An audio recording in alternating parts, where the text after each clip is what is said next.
Yo, DMC back with another video, anime reaction video. Let's get it. Hey, as you can see, I got my do-rag off today. Nigga, some days I'm gonna have it off, some days I'm gonna have it on. I'm really trying to grow my hair out. To be honest, my hair I feel like it's growing pretty decent though. I was bald. I was never bald like nigga 2 months ago. Nigga, well I wasn't bald. I had the braids and shit. But nigga, y'all seen the side of my head, nigga? There was no hair on my sides. I'm actually getting hair on my sides now, nigga. You feel me? My hair growing long as shit. You feel me? I'm getting there, nigga. I'm getting there. You feel me? But hey, you know, before I get the video started, my nigga.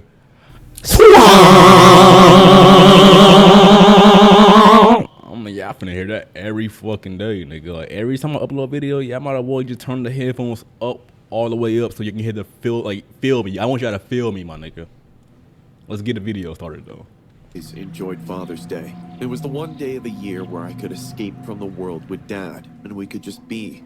This year, Dad chose a camping site near the lake so we could go fishing.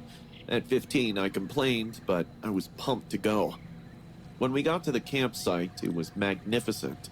Tall pine trees, a glassy lake, and that refreshing smell of nature. But we weren't alone. Close to our campsite was a set of two men who had set up camp. They didn't seem like the normal camping Alright, I ain't gonna lie to y'all. It's cold as fuck. I'm finna put my do-rag on. type. And that's the problem with having a husky, my nigga. Like, when you in a house with a husky, it's always gotta be cold. If it's not cold 24/7, that nigga finna start crying. I'm not finna hear my neighbors downstairs crying about me, talking about I need to cry about him, trying to control his cry. You feel me? Y'all feel what I'm saying? Grimy, loud, and we're constantly What the fuck did I come back to? I saw Dad's jaw get tighter and tighter every time they would laugh too loud, or even if they overstayed their gaze and looked for a little too long. No, hey, nigga, lay that campsite, my nigga. Like, it's just sometimes you do not gotta prove your toughness. You do not gotta prove how tough you are. You do not gotta put your pride in the line. Just dip out of there, my nigga. I'm not saying I'm scary. I'm just saying I'm thinking smart. After a certain time, Dad got up and said, "Let's go find a better spot." I could feel the concern in his voice, so I didn't argue. We packed up and moved to a different spot. It was closer to the highway, so we could still hear the echoes of truck horns coming from a distance. I kind of hated the spot, as I wanted to go to a more secluded one. But now, when I think about that day, I realize Dad had good reasons to choose it. After the sun dipped below the giant trees, Dad and I roasted marshmallows while laughing at his terrible ghost stories. We were enjoying the moment as Dad went on to tell childhood memories of me. I was laughing a lot when suddenly my dad raised his hand and gestured me. Damn, nigga, spider senses? That nigga stopped you immediately mid-laugh, though? That nigga said, ha ha ha. Like, what? That sound like you be in them scary double agent movies, 007 games, or them Splinter Cell games when someone think you there. You may stop moving for a second. That's what that feel like. Damn, sorry. Stop. His eyes looked all alert. His smile disappeared in seconds. He whispered to me, "Naomi, I want you to hide under the car." I was stunned to hear such a bizarre request. I looked at him, confused, and asked, "What? Why would I?" My dad cut me off, saying, "No arguments. Just do as I say." I got up and started walking to our car. It was parked under this big tree in darkness. I slid under the car and began hearing footsteps coming closer. A few minutes later, I saw two pairs of boots walking closer to my dad. I had no doubts it was those two freaks from earlier. I stayed quiet and watched. One of them waved to my dad and said, "Having fun?" My dad nodded with a casual smirk and asked, "You guys need something?" The other guy responded with a creepy chuckle. "No, just came to chill with you guys." No bullshit. I thought the other nigga was a female. I thought they were just an ugly old rag female. I'm not even bullshit. I did not know that was a nigga. "Where's your daughter?" I could see both of their eyes scanning our campsite like hawks. My dad sat down near the fire, maintaining a very calm demeanor. Nudging the hot, burning coals into the fire with a campfire poker, my dad responded, "She went out for a fishing. It'll be great if you guys leave." The two guys exchanged a weird look. Then one of them started walking towards our car. My heart hammered in my chest as I noticed a pair of boots coming towards me. My dad got up, still holding the poker in one hand, and yelled, "Didn't I tell you to leave?" The other guy, who was closer to him, responded, "He's just gonna take a pee. Don't worry, unless you have something valuable in your car." Saying this, he cracked an annoying laugh. The other guy stopped a few inches away from our car and aimed at a bush. I could hear him humming while he released himself.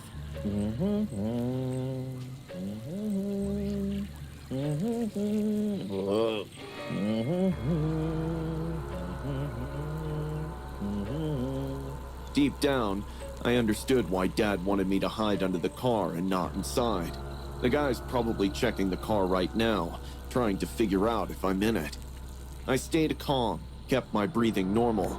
Once done, he went back to my dad. Both of the jerks wished him good night and started walking away. I was smart enough to know that it'd be best to wait, then go back to my dad, because those freaks might keep an eye on us from far away.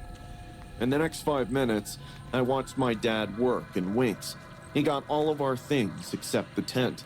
He didn't care for the tent.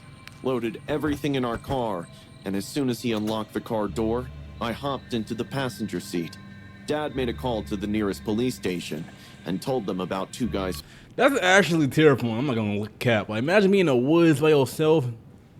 You feel me? And you know, if you the only nigga there and you got a female with you and 2 niggas show up, you know you at a disadvantage, my nigga. You're at a disadvantage. If there's 2 people that show up and you're by yourself with a female, you're at a disadvantage by a huge standard. It don't matter how big they are, it's still a 2v1.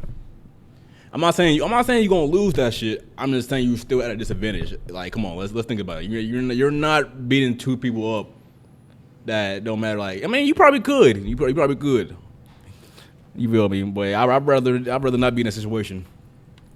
I don't think you feel me. That's why I would never go camping. That's not the reason why I would never go camping. It's the fact that, you feel me, you would never know what would happen going camping. That's one of the things that going camping is like scary about, because you would never know what will happen. Something always gonna happen going camping. You don't know what it is. Following us. We didn't go home from the campsite. We went straight to the police station. My dad was right. Those 2 jerks did follow us. Only they didn't know my dad is way smarter than them. The moment their car came close to the police station, a cop car blocked their way. They were taken into custody for following us and stalking a minor. Damn. My dad didn't even flinch when the cops asked him if they were the guys from the campsite. He looked them in the eyes and said, "You're lucky I brought you to the cops instead of leaving your lifeless bodies buried in those woods."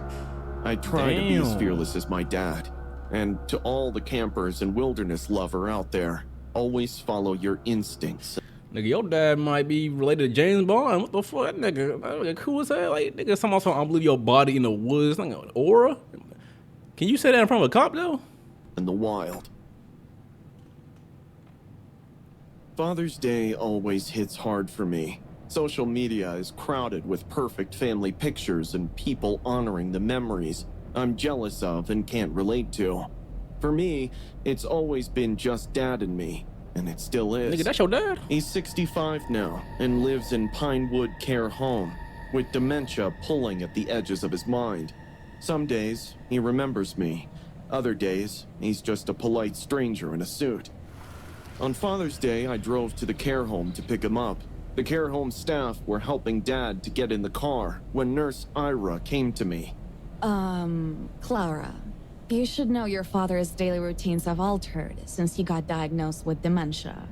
Often at night he wakes up and, I frowned and asked, And? as if she covered some hidden truth. Nurse Ira replied, I would suggest you take one of our helpers with you. It's a free service, and handling a patient alone... I didn't let her finish. The patient is my dad, and no thanks. I can take care of him for the next 48 hours. And I just got done talking about stop letting your pride get in the best of you, my nigga. Like, you feel me? If they telling you that some shit going on, she didn't want to finish her sentence. I know that you don't want people in your house and trying to they saying you can't take care of your dad by yourself, but some shit you just gotta listen, my nigga. Stop trying to be a big hit every time and let shit go. Listen to what they saying.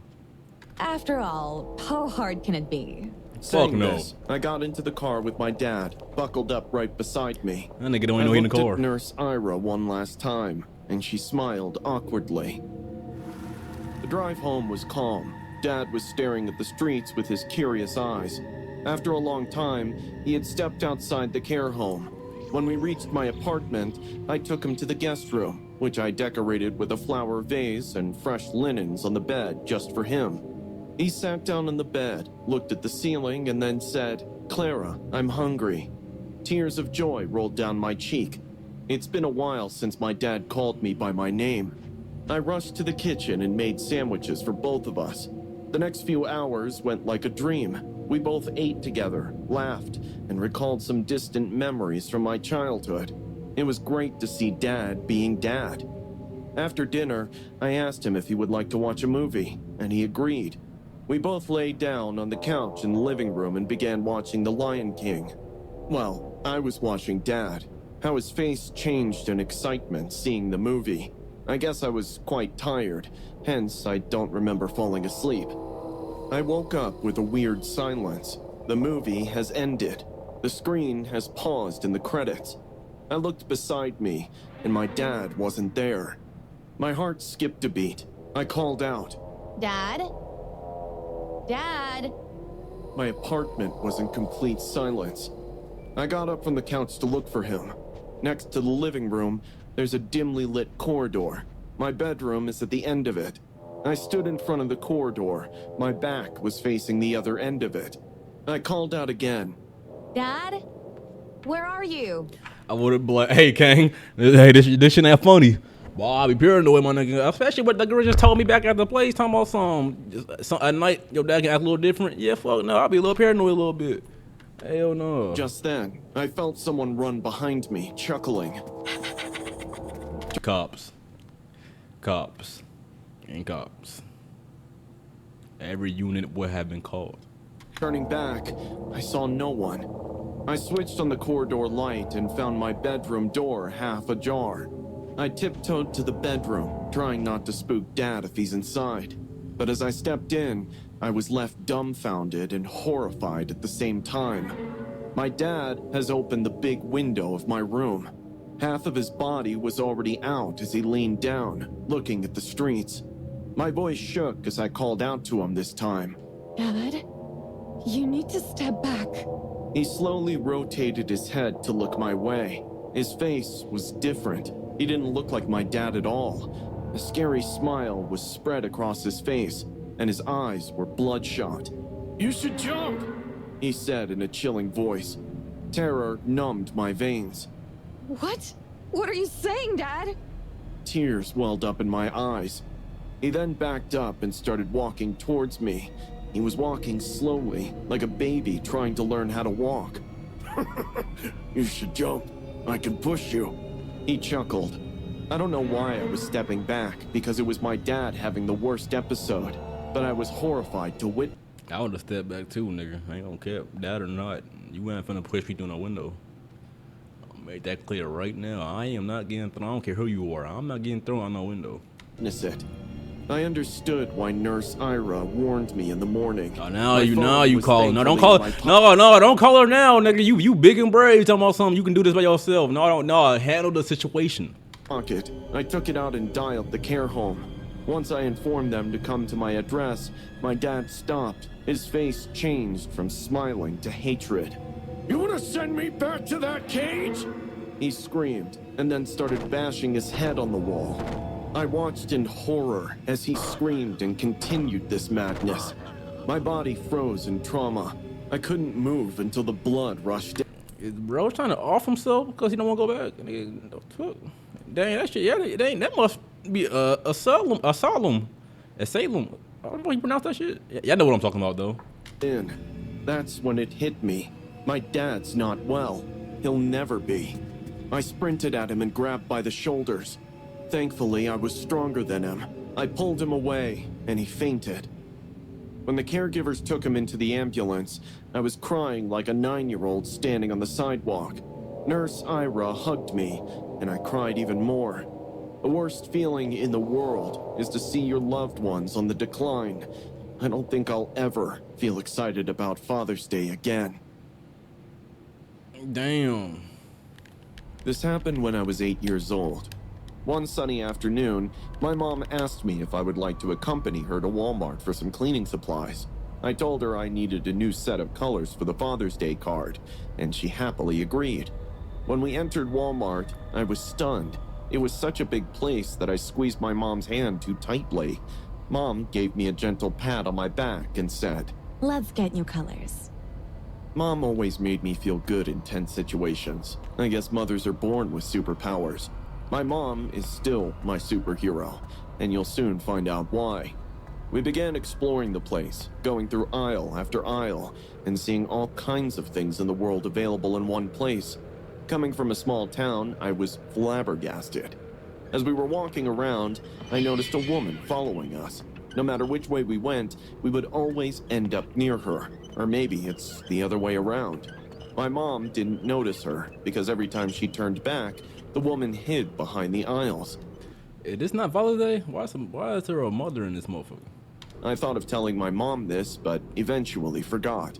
When we reached near the stationery section and I was about to go through all the color sets, my mom told me to wait here as she was going to the washroom quickly. I was a good kid, so I did what my mom said. As I waited, my eyes kept searching for the woman. A few minutes went by and I was wondering why Mom's taking so much time when a touch of cold hands brushed off my shoulder. Turning back, I saw the same woman standing behind me with a big smile and wide, bright eyes. Are you waiting for your mother? She asked in a calm voice. I nodded my head. She caressed my cheek and said, I'm a friend of your mother. Why don't you come with me? I'll take you to her. I looked around once again, then asked, I'm buying crayons and Mom told me to wait here until she comes back. She crouched down to my face and said in a weird voice, What are you gonna do with crayons? I replied, So I usually hate when nigga talk to me like that. Don't talk to me like that, nigga. Don't talk to me like that. That shit is weird as a motherfucker. What the fuck? Why you talk to me like I'm slow? What are you doing with crayons? Nigga, what the fuck wrong with you? I would have, nigga, back, get the fuck back. I'm not gonna cap. Look at that. She is not scary whatsoever. I ain't gonna lie. That smile kind of scary. Ain't gonna cap. That smile is a little free. It's freaking a brother out. But anything else, nigga, what's up then? Throw them hoes. I know you ain't supposed to hit females, but I feel like if you're under 10 years old, like it's acceptable. cheerfully, I'm gonna make my dad a Father's Day card. Only old female though. Like if a female trying to press you and she's 20 and you're only 8 or 9, my nigga, I feel like you have all rights to put your hands on that motherfucker. Cause she's 20, nigga. She got more strength than you. What the fuck? Probably not. I don't know. You love your dad a lot, huh? Her eyes twitched as she spoke. I nodded my head again, thinking, what a stupid question. She then suddenly grabbed my hand and started walking. I'm going to see your dad anyway. How about we go see him together? She increased her pace. I constantly looked back. Something didn't feel right about her. I asked in a confounded voice. Why the fuck will your mother leave you in a store by yourself as a kid anyway? As 8? What, did my mom do that shit before? I ain't gonna lie, my mom probably did some shit like this before. My mom probably did some shit like this before, I ain't gonna cap. But I have brothers though, so like it's not like she just let me alone. I was probably around my big brother and my little brother all the time, you feel me? Voice. But what about my mom? The Fuck woman your turned mom. her head back That's what she thinking, not me. slowly. An ear-to-ear grin spread across her face, and she whispered, I'll be your new mom. A better mom. Trust me. She started walking again. Her grip was so tight that it hurt my wrist. I felt like something very bad was going to happen if I went along with this woman. Just when we were close to the exit, I heard a familiar voice screaming my name. Andy, stop! Don't go with her! Damn, what happened to you? Nigga, what the fuck? You got beat? Damn, nigga, you got jabbed up, nigga, hit in the rib cage, leg cut. Damn, nigga, shit, what the fuck? Nigga, Mortal Kombat? Everyone in Walmart looked behind me. So did I. What I saw still stays vibrantly in my memory.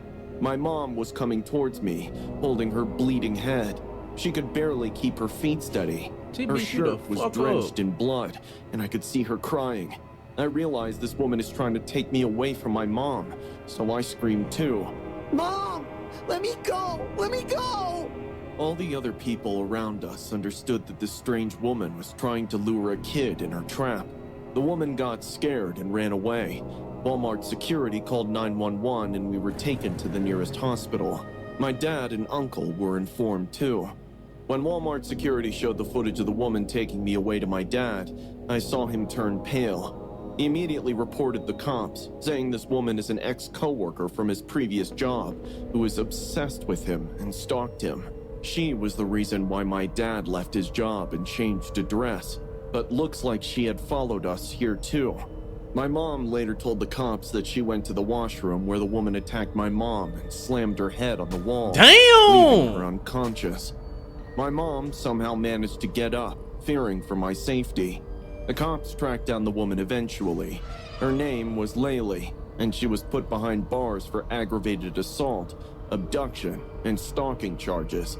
My dad even got a restraining order against her, but this time we didn't have to change address. To this day, when I recall the memory of Laylee abducting me, I recall how brave my mom was to come for my rescue. No facts. My mom Know will your mom. always be my superhero. I know your mom, but why the fuck did this story say it's true Father Day horror stories? And you put a mother as a, I don't know. You feel me? I fuck with it though. But look in the bottom right, this badass kid. I know y'all remember me reacting to this shit like 2 days ago, or yeah, it was 2 days ago reacting to this shit. But it's badass kid, my nigga possessed by some demons. Is he butt naked? No, long short t-shirt on with no pants on is crazy. That's nasty. But hey, if y'all fuck with the video, my nigga, like and subscribe. We're gonna be back again and again and again and again. Check out my TikTok too, my nigga. You feel me? I'll be on the TikTok too, uploading. Not as much as YouTube, but sometimes I'll be on that shit too. But we out. And there go Dizzy. What? Arrogant that nigga, but he's friendly. What? And here go Dizzy. Arrogant ass nigga, but he's friendly. Hold on, it's so damn. Oh damn. Hold on, it's so damn. Oh damn. Hold on, it's so damn. Oh damn. Arrogant ass nigga, but he's friendly.